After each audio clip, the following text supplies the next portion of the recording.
Django Reinhardt.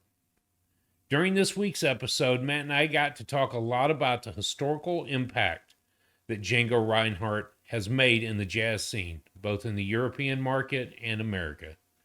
No doubt that he is one of the most inspirational pre-electric guitarists there is to talk about. As we wrestled with it and journeyed about Django himself, we're left with the question: was he exploited by or protected by the German soldiers in occupied France during World War II?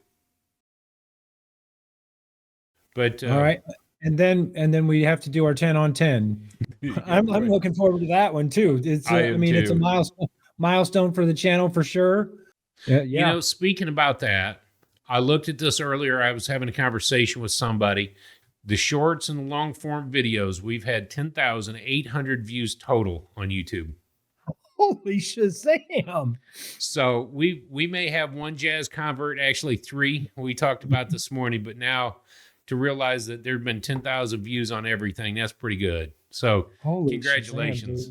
Shazam, yeah. Cheers. Oh my gosh. Just one more person into jazz.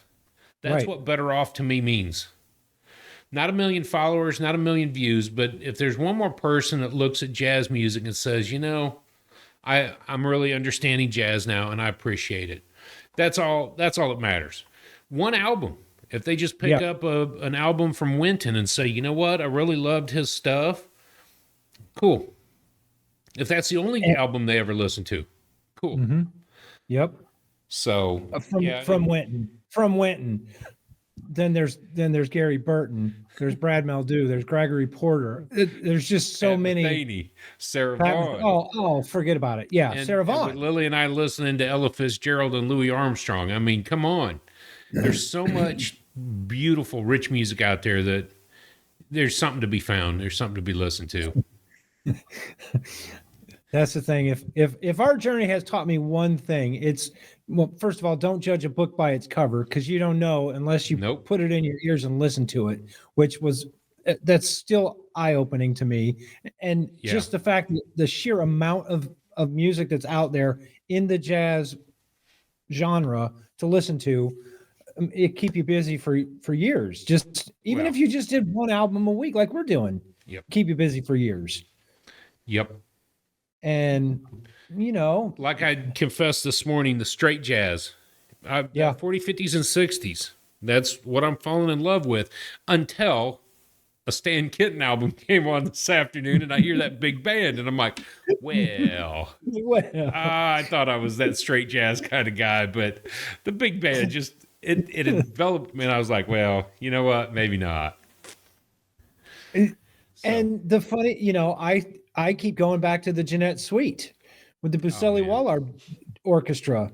Yeah. And I'm just in love with that. And the more that I listen to that, the more the melodies hit my ear. And then when you listen to Jelly Roll, when you listen to Bix, when you listen to Hoagie, you can pick up, okay, that's where BW Orchestra got that clip that they're highlighting in this particular section. It's full circle. That's what it's full circle. It is full circle. Well, do you want to go ahead and start us off? Yeah, sure. Since we've already been recording for 5 minutes. Hey, y'all, I'm just going to go ahead and say it then, Matt. You know, we started this a little bit early just so you can see what we really go through as we prepare. But welcome to the Unconnoisseur channel. I am one of your co-hosts. My name is Drew. My name is Matt. And as you can tell by now, our journey has been just an absolute blast. The music that we've come in contact with, the artists, the albums that we've listened to in our short journey of just a year into the jazz music has been phenomenal. Our hope and ambition is that you pick up an album and enjoy it as much as we have. And you've heard some of the names that we've talked about, some who are on the list, some who are not. But find some jazz and enjoy it as you can. Like, subscribe, and follow. Hit the bell to get notified when we get new stuff coming out. The long form videos come out every Wednesday morning, and the shorts run out throughout the week. Matt, today's album takes us way back to the past. Not quite as far as Bix did a few weeks ago, but What is the album that we have for discussion today? Well, the album that we're going to talk about is Django Reinhardt, and the album is Django Reinhardt Volume 1. It was released on the Naxos label, and the album that we're going to be listening to was released on CD. It was recorded between 1934 and 1935, and we've got some interesting facts coming up about Django. I will remind everyone that we are unconnoisseurs. We are not experts on jazz. You won't hear us talk about the A sus 7 chord over the D minor fifth. That's not who we are. that's not what we're going to talk about. Drew and I like to focus on a couple of things while we discuss it. Was the craftsmanship of the artist, the awareness of the album and the artist, the creativity, the spirit, and the emotion, or how it makes us feel. So those are the kinds of things that we're going to concentrate on discussing. And I watched another documentary on Django today, and I'm glad I did. You and I watched the same one last night after I emailed it to you. We were watching it late last night, but it gave me a whole new perspective on the person and on the man. So, yeah, gave me a great perspective. So just remember that we are unconnoisseurs. We're not here to judge really anyone's work. We're on a journey together, discussing albums from the Jazzwise magazine. Even though I'm wearing a Downbeat T-shirt, we are using the Jazzwise magazine top 100 albums that shook the world. Just in case this is your first episode watching. The link to their magazine will be below. We're not an affiliate. We're not tied to them. I've got the link below. You can go find it. But Matt, I find it interesting. Downbeat magazine since 1934, going back to Django's, or as a documentary called him, Django Reinhardt, 1934, 1935. We're going to listen to him. So I will put the links to the documentaries that we've watched in the comments below. I think the first one was YouTube. I didn't look at the second one because I just got that link while I was here. It's also was a YouTube. Yep. It's about 35 minutes. Mm-hmm. 2 links below, talking a little bit about the history of Django. I'm just going to say Django because the D is silent. That's how us Americans would say it. Django. Well, and that's how we're used to saying it, because I think, when we covered this album, we laughed about the name a little bit and just the D silent. So that's we've all right. Introduced the album, and what was your week like outside of Django? Let's go to that. Okay. Well, last Thursday night we drove down to Indy to see my favorite band, Need to Breathe. And no, it's not jazz, but they're still my favorite. And it was a great show. I love the venue. The venue is amazing. Unfortunately, we got there just as the opener was starting to play. We didn't have great seats in the lawn. We couldn't see the stage, but it still sounded great. We had plenty of room to spread our blanket out and stretch out. It wasn't so loud that we couldn't carry on a conversation. You know what I mean? But we were still there in the environment. Now, right as the band was coming back out for their encore, we started to move to the other side of the venue. We found a spot right in the front row lawn seat area where we could stand and watch the encore. And man, we could see everything and we could hear everything, magnified 5 or 6 times is how loud it was. But I love the band. We're going to see them 2 more times this year. I'm so happy. I love live music. Then on Saturday night, we went out to the winery and enjoyed a beautiful evening with some friends of ours, sitting at the winery, listening to live music again. I posted a TikTok video while I was sitting out there that, live music is live music, whether it's jazz or not. I prefer to be listening to live jazz, but sitting out on a beautiful night with my beautiful wife, having a nice wine and listening to some music, I can't complain. Can't complain at all. And then Django in my ears. Right. Not a bad week. Not a bad week at all. How about you? My week's been pretty chill. The last few weeks, there's not been a whole lot of excitement. It's kind of business as usual. We're wrapping up the last of my daughter's freshman year. By the time the video comes out, we will be done. I make a big deal of it because I'm a dad like that. But she's like, can you just wait until I'm a senior and it's the last week and then it'll be a big deal? I'm like, yeah, I can wait. But I'm still going to make a big deal about the first year of high school being wrapped up. I didn't get to see any live music. I haven't been part of that as much. Still ramping up for our particular set that we're doing on June 9th, which will be midday at Monk's Jazz. Again, what a cool opportunity to play. Great opportunity to be part of the Sunday night ensemble, and I continue to enjoy that as a new player. The best part about my week is usually it's just about work, sleep, video editing, practice, and repeat. So I'm looking forward to the change of summer. This July, we'll be back at home and we'll actually get to do this in person. So I'm kind of excited about that as we make those plans for up and coming. I usually try to write down about 3 notes of things that is coming up for me or things that have happened. I don't have any notes on it. My week is kind of my week, just as it is. Yep. But well, we know it's going to be a good week in music because we've already texted about our artist that we're on our personal journey this week. We already texted quite a bit, and it's a little different for us because this is a alternative night that we're recording, so it's a little different. We've already had our Tuesday morning discussion this morning, and now Tuesday night we're recording this episode, which is a little different just because of the Memorial Day holiday. That was a. And that reminds me, Matt, thank you for your service. I'll tip my hat to you. I appreciate your service. And Dad, I know you're going to watch this, so thank you for your service as well. I'll email this to Uncle Ernie and tell him he should watch this episode so I can say to Hollywood, thank you for your service as well. Well, we got to spend time with Uncle Ernie yesterday, and it was it was amazing. Just I love going. He was afraid that we weren't going to come this year for some reason. I don't know why, but man, I look forward to Memorial Day at Shipshewana with them. We didn't get to spend a ton of time with them this year. We were kind of in a hurry to get through it all. Kendra likes to see everything, and they walk at a little slower pace than we do. So we scooted a little bit and didn't get to spend as much time as we normally do with them, but we did have dinner with him last night, and what an amazing time. I love being with family, and I can't wait for you to get home. I was going to tell you, wait till the prodigal son returns back to the house, because you're going to see Ernie a little bit more, and I'm hoping Janelle and Ryan will get to see them. Lily's got on her list, Sophie, so I know that there will be a list of people that we get to see, and what a great time. Matt, I'm thinking about last summer at the pond party.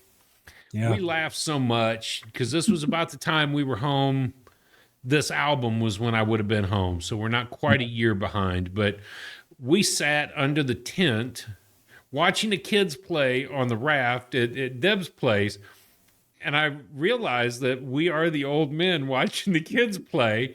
And years before, we would have been the kids playing, watching the old men sit at the tent. So we've watched that progression. And it hit me because Ern was sitting there. And I thought, wow, if I'm the old guy now, where's he at? And he is a grandpa, so that's true. But yeah, it'll be nice to be home in July. I'm looking forward to that. Oh, I can't wait.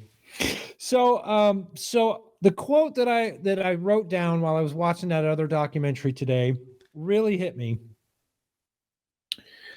and it was by a guitarist who was covering some Django tunes. The quote he said was, "I believe we are all links in the chain of musical history." Wow. I believe we're all links in the chain of musical history. And it hit me today because of the journey that we're on and how many albums we get to listen to and the chain that we get to see unfold in front of us that we don't know where the end is. We're still pulling on that chain. We're still looking at each individual link in the chain of this of the journey. Now, Django's quite a bit further back in the chain. Yep. but being a link in the chain of musical history, man, we don't know what's to come. You and I have talked about the AI discussion a little bit, AI music, and we've talked about why the greats are great. But I never really put it into perspective about Django until I watched the documentaries, and it kind of really put him into perspective for me as, man, he was phenomenal. Not just because people said he was, but he was phenomenal. And I'm not wearing the Pat Metheny t-shirt today, but Pat Metheny's my favorite guitar player. And I think if I'd have been 40 years old in 1935, Django would have been my favorite guitar player. Yep. How does he stack up in your mind to your favorite guitarist, Pat Metheny? Well, I know it's three generations apart. I mean, Django but it's different. 1953. Different style of jazz too. So the reason I like Pat Metheny is because of his style, the Pat Metheny group, the all-encompassing kind of sound that he's got, with the other instruments in his group. Whereas Django, first of all, he didn't use drums in his group until 1940. He didn't have a drummer in his jazz group. Now, we'll get to the gypsy part in a minute. We'll get to the accident part in a minute. But in 1940, you got to think about the history of what was going on in 1940. World War II was going on. Swing was kind of, I don't want to say just getting started because it's in the slideshow, but swing was kind of just getting started with the big band swing style, and the drums played a big part in that. And when I was looking up Django, it said that he was a swing player, gypsy jazz, gypsy jazz, bebop, and Romany music, but also swing. And I'm like, I can't find the swing in there. And it's interesting. I want to talk about this because in the actual paragraph in the Jazzwise magazine, it said this about the drums. The addition of two other rhythm guitars and the absence of any drums led to accusations, even from fellow Europeans, that the group, as opposed to soloists, didn't swing. Mm-hmm. So basically, you got to add the drums back in. Or add drums, because it just isn't what we want to hear. And so having three guitarists, the rhythm section was there and he played as a soloist over it, but add the drums so you can get some swing. Yeah. In 1940, when he did add the drums, he actually took a guitar player away and added a clarinet player. So, I mean, how can you not talk about the gypsy jazz right now though? Because that is that sound with the banjo, the clarinet, the guitar, and a drum. It may have been a single drum, drum set most likely, but that was the sound of the gypsy. And I realize that gypsy jazz, it's kind of a slang term to say gypsy, but the Romany, let's call it gypsy jazz. That's the sound. That's what I saw in that documentary late last night. When you've got three guitarists creating their own rhythm section, those little boys playing those guitars, you might as well have had a full rhythm section because that's what it was. And so the sound of the gypsy jazz hits me. That's why I want to bring that up right now, because to me, the gypsy jazz was...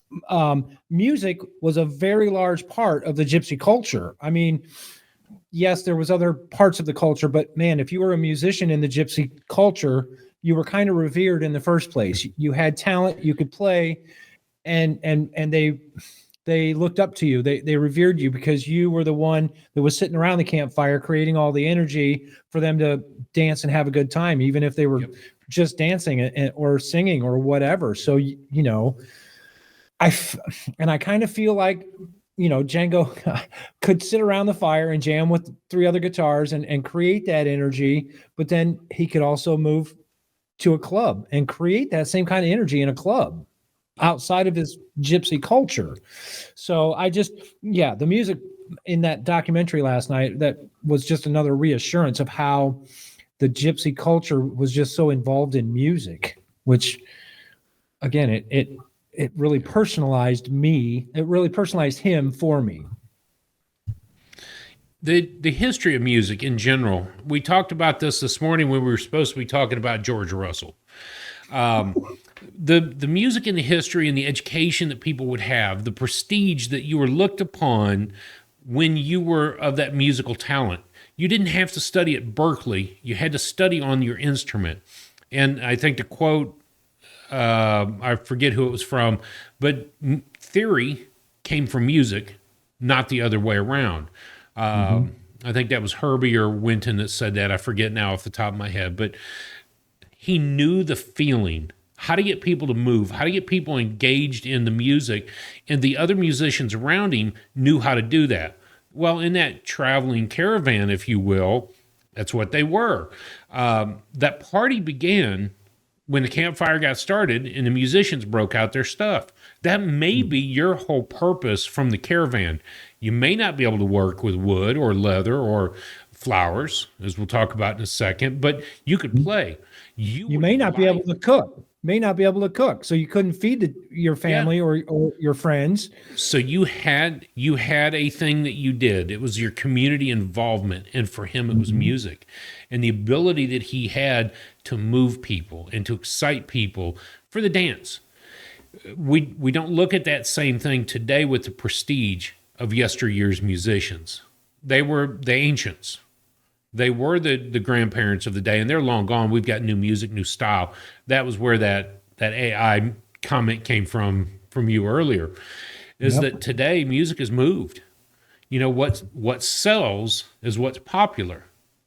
And we don't look at the musicians the same way. We don't critique them the same way. We're not talking about how did I feel? Did I dance? Did I get up next to the stage? We love live music because it brings us, it draws us to do that.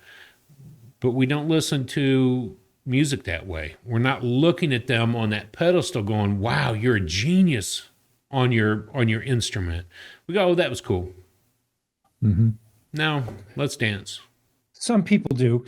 I do that. When I go watch live music, jazz especially, wow, you guys are geniuses to come up with it. I do, honestly. And that's coming from my musical history and background and everything else. Just, it's just so involved. You know, you get so involved. I think we're going to have Lady D on a special episode to talk about her thesis paper, which will explain why we love live music so much. But yeah, it's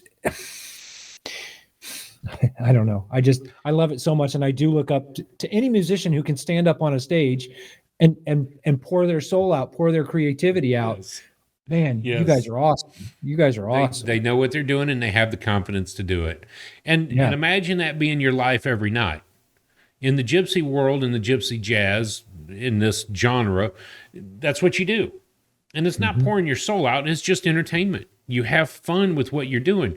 So when somebody says, hey, we'll pay you to get up on the stage and play, you're thinking, you what? Okay, I'll go play. Sure, why not? I do it every other night anyways. And I think that's the cool part about Django. Yeah. So let me ask you this before we move on to the next. I wrote this morning while I was watching that the other documentary.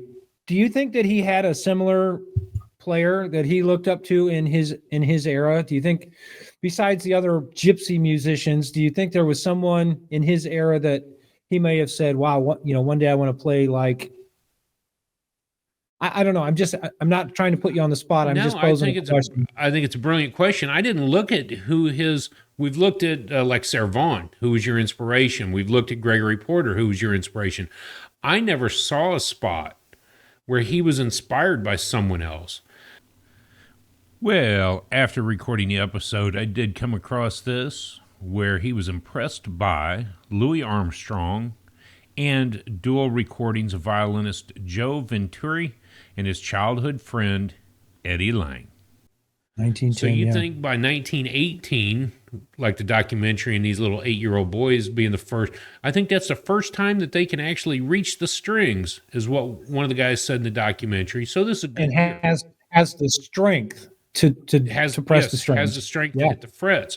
So you figure by 1918, he's got somebody he's looking up to, but it never said. It wasn't like his father was an inspiration or this. It did talk about his Um, let's see, mom was a chef on the railroad, and dad was a minister. I forget that. My bad, because I was going to talk about that. That's He was involved in church somehow, music ministry maybe. So I could imagine that he looked up to the musicians of that time and that location. I'm just reading on the wiki page to see if there was any other. He played with Coleman Hawkins. He played with Benny Carter, not Betty Carter, but Benny Carter. And then he played a brief tour in the United States with Duke Ellington's orchestra in 46. So it doesn't really say that the influence was there, except I did find an obscure site, I think, while I was looking, that said that it was early American music that kind of was his influence. Early American jazz music was one of his influence. I think I put that in the slideshow too. Okay, so we'll find that out. But let's talk. Yeah, we'll find that out. Yeah. Let's talk about. It's funny, Matt, because I think both of us have prepared certain ideas in this, and this week it's like, let's just go with it. Something that we forget to talk about a lot is, would you recognize his music?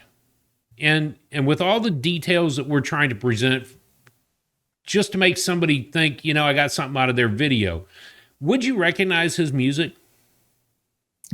Yes, it is truly one of a kind. We haven't run into anything similar to Django even on our personal journey, and we're quite a ways further in the journey. But so far, he has set himself apart just by his style of playing, his passion of playing, the sound, of course. I mean, we're talking 34, 35 recordings, so it doesn't sound new. But yeah, I would feel very confident when Django comes on saying, that is Django. And we used to rate that early on in our conversations. Would it be recognizable? And that kind of helped us guide our decision on ratings and longevity. Would I recognize it? Oh, yeah. And it's almost humorous because it's not the same as Wes Montgomery. But there is something signature-wise about Wes's playing. And I used to laugh because I'd hear a guitar and I'm like, is that Wes or is that Pat Metheny? Wes you usually pick out because he had a very acoustic style sound, and it was a little closer to Django. Django hated the electric guitar. Would not. Had to play it one day when his guitar did not arrive and played the electric. And so there's this unique sound that's supplied by his guitar. I wanted to ask you this because I know we both are wanting to talk about it. Why did he have the unique sound that he did through his guitar? Well, back in 1928, the Caravan was stopped for the night. And I think you touched on it a little bit. His wife, who was making flowers, wax flowers, maybe not out of wax, but it was some kind of material that was flammable. And Django knocked over a candle and his wagon caught on fire. And he was very, very lucky to come out even alive, but he was scarred. His left hand was burnt, and he was afraid that he would never be able to play again. And so what he did is he created a method using two fingers, and then sometimes he could get that third finger on the fret to strum strings. And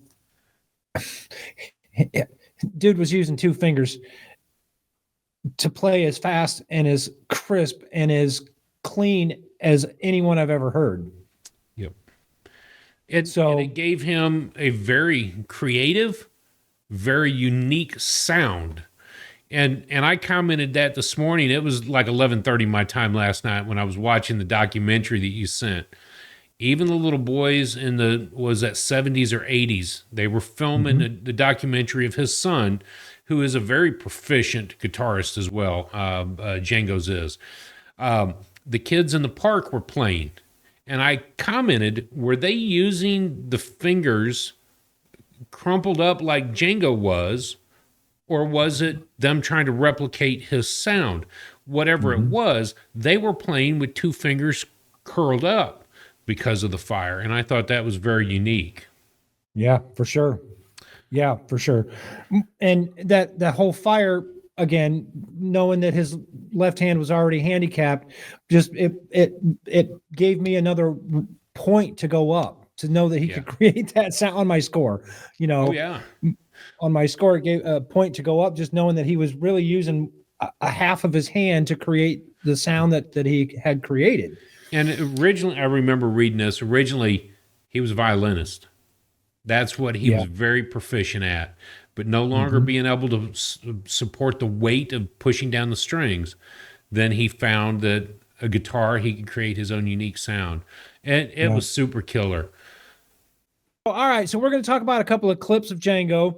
We're going to start with clip number one, his anthem song, which is what the French people, just about all the French people would know this song. It's called Nuages or Nuages. And we're just going to play the first 45 seconds of the clip. Here it goes.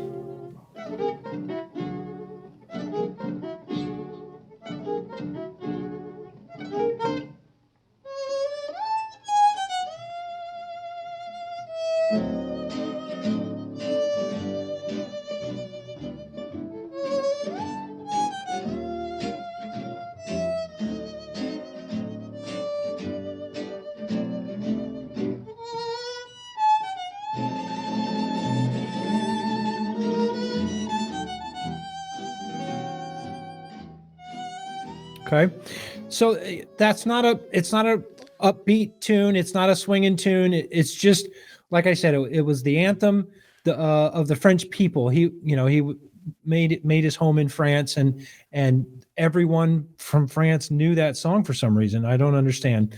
Clip number two we're going to play for you. This is called Gypsy Swing, and it happens to be track number 2 on my album that I had pulled up. But Gypsy Swing will show you the fast style that Django played. Remember, he's only playing with 2 fingers, sometimes 3, but check out this style from Django.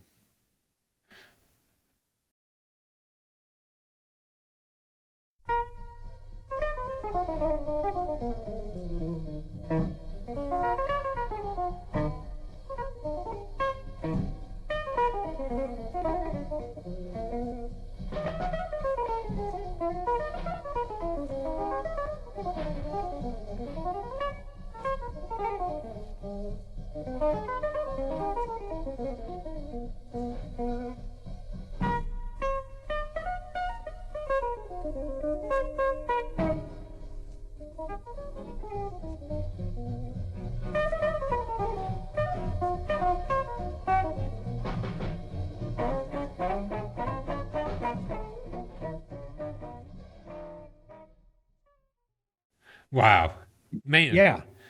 Two fingering it. And I remember reading something in the chord. He couldn't play the chords, but he could use them as dummy fingers to block off and give, I would guess more, I'm not a guitarist, more of a tang, like a dead note. And that may be part of what I'm hearing. A chunk. I think they call that a chunk. You got to chunk it. Chunk, right? Those was big chunkas. Sorry, I hadn't think about it that way. But yes, it's a chunk. Yeah, a chunk. Not all right, and then term, but I'll put it out there. Chunk. Chunkas. Clip number 3 from Django. This one is called Swing Guitar, and this again is this is when he introduced the drums and the clarinet. I know that the album says 34 to 35, and so maybe just play a clip of swing guitar, and you'll see how swinging he is. He's a swinging cat.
Yep.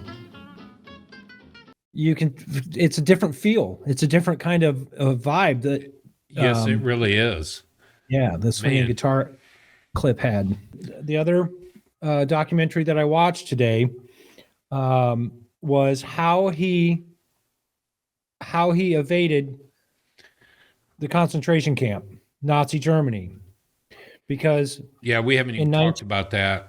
1939 is when the Nazis started invading France in the first place, and he was from, he was a resident of France at that point, and this will blow your mind.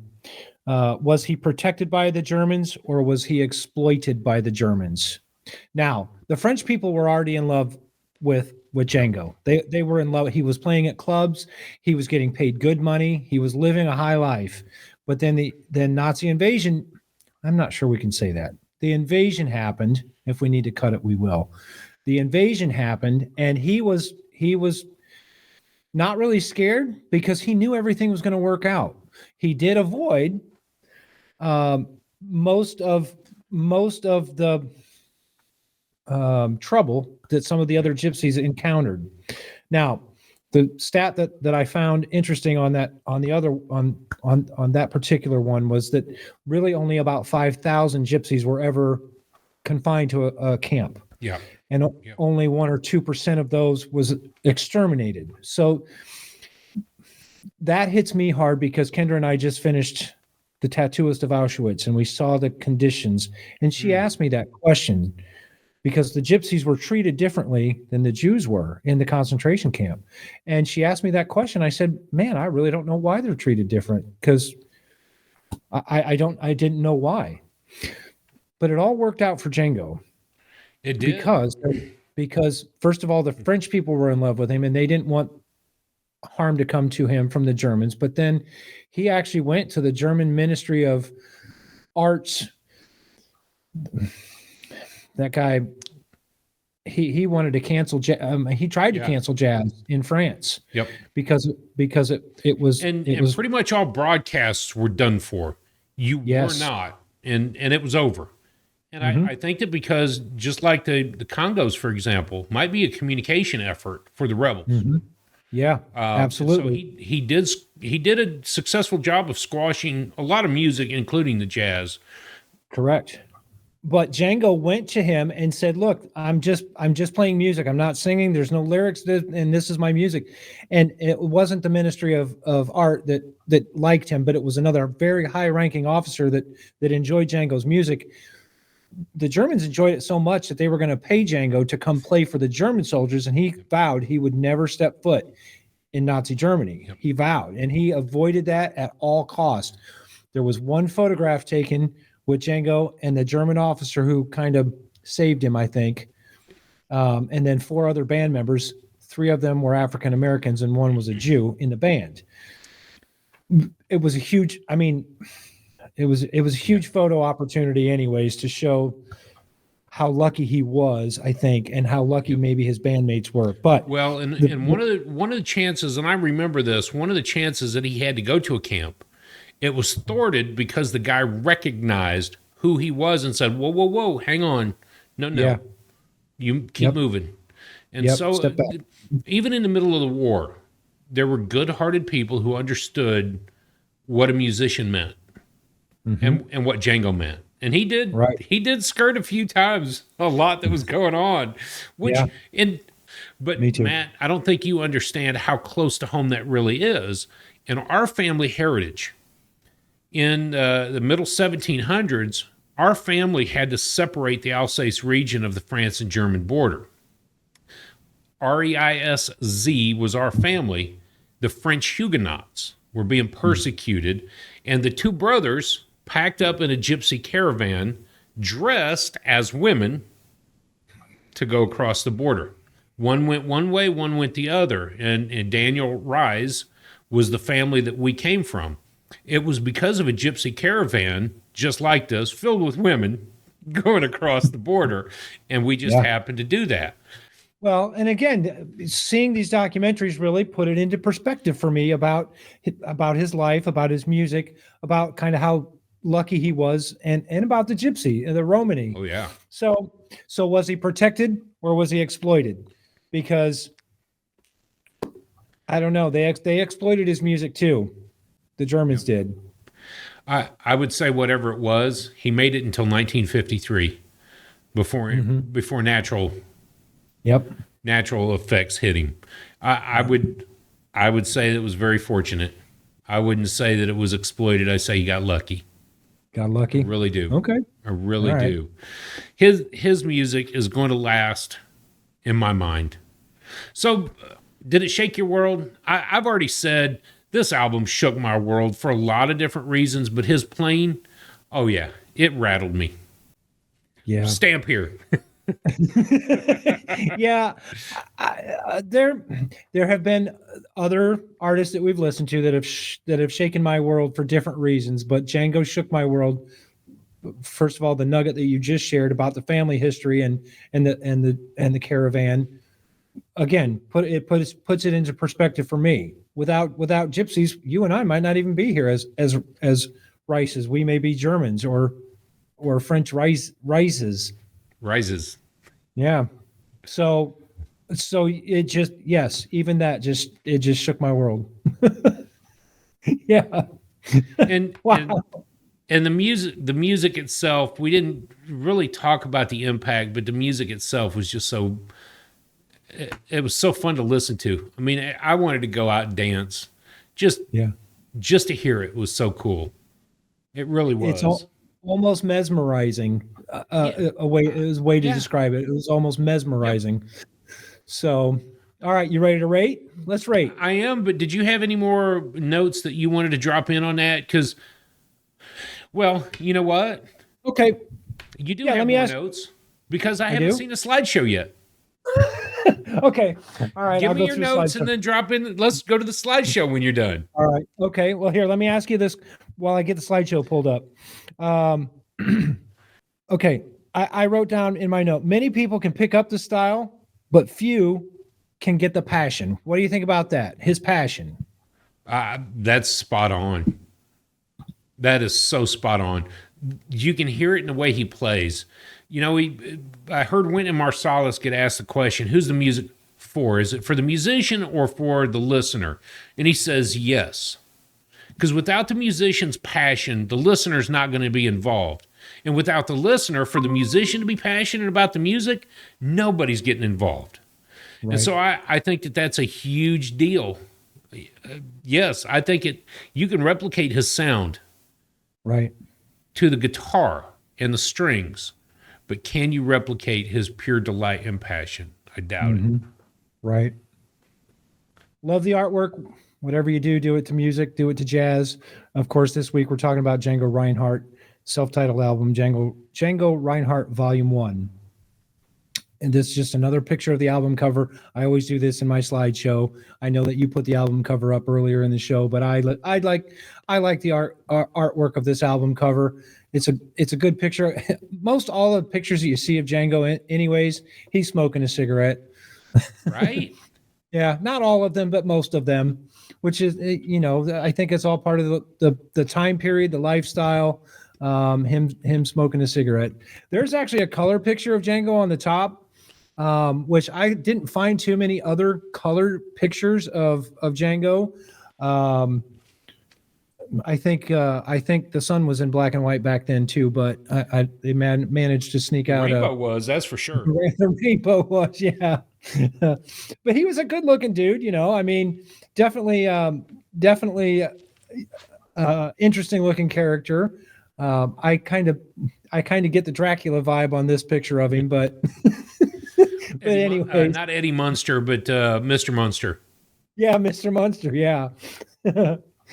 Jazz attracted me because I found a formal perfection and instrumental precision I admire in classical music, was a quote by Django. Instrumental precision I admired in classical music. I'll just let that sit there for just a minute. We'll just breathe that in because, again, thinking about the time period, 20s and 30s in Europe. Well, okay, so yeah, breathe that in. The classical music we referred to in the 20s and 30s as European music. Mm-hmm.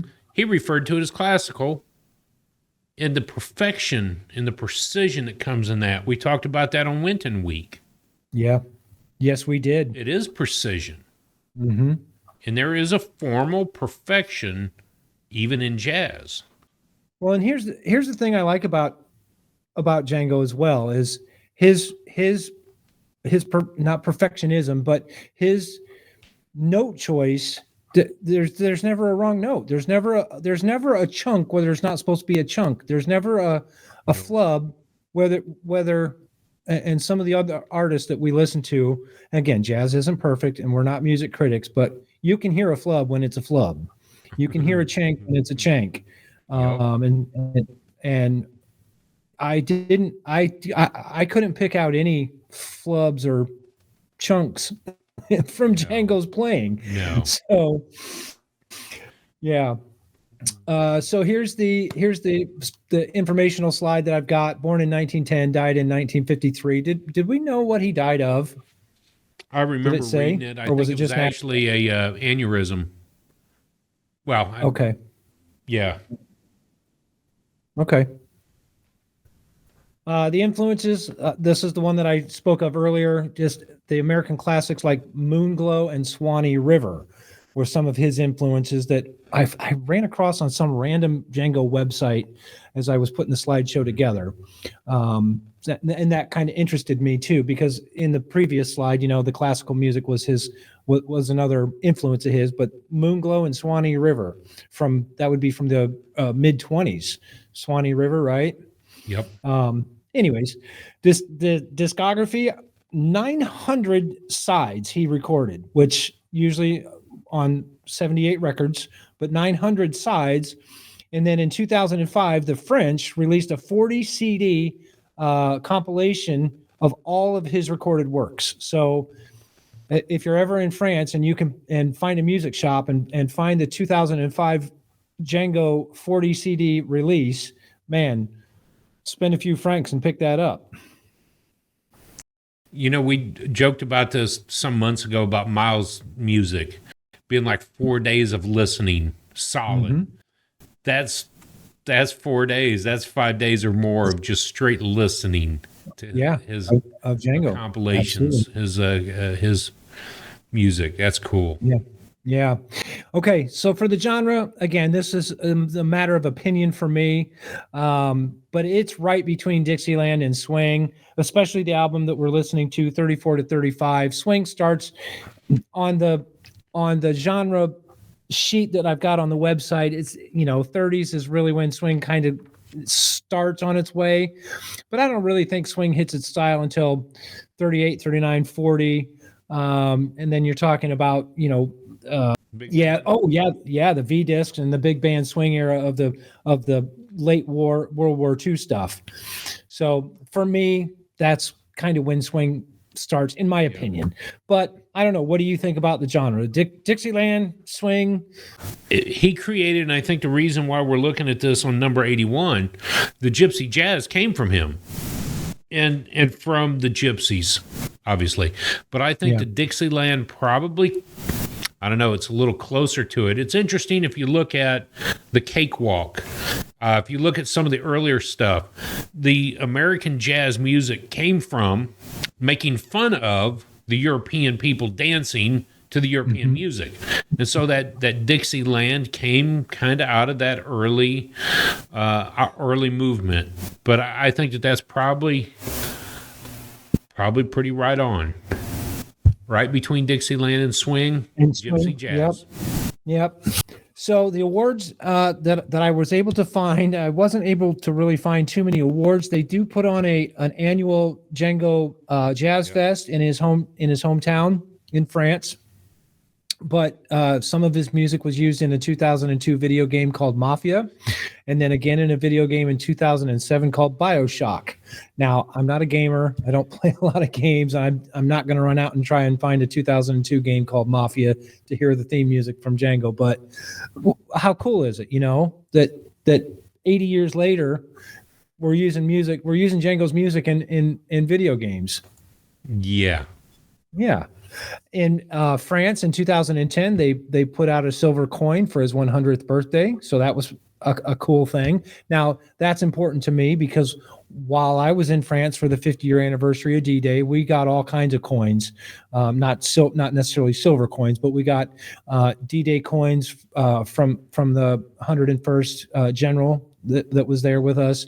We got French coins from the French guys who we interacted with while we were there. So the silver coins, the coins to me in general are pretty cool. So it was cool that they did one for him on his 100th birthday.